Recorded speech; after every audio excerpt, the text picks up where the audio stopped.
Alright, I'm just going to do a little helping video for some people because I had forgot. This is the PCV valve assembly off a Volvo. The 3.0 and 3.2 liter engines, I believe. The straight sixes are what come with this, but you'll know if you have one. It's right on top of the valve cover. This is the PCV diaphragm.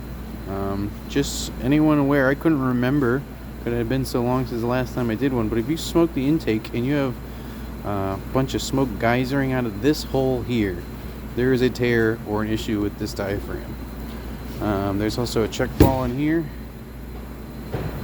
but I mean, it also is leaking out of the gasket too, so there's a lot of things wrong with this. But just for some of you guys, because I couldn't remember, if there's smoke coming out of here when you smoke test it, this is bad.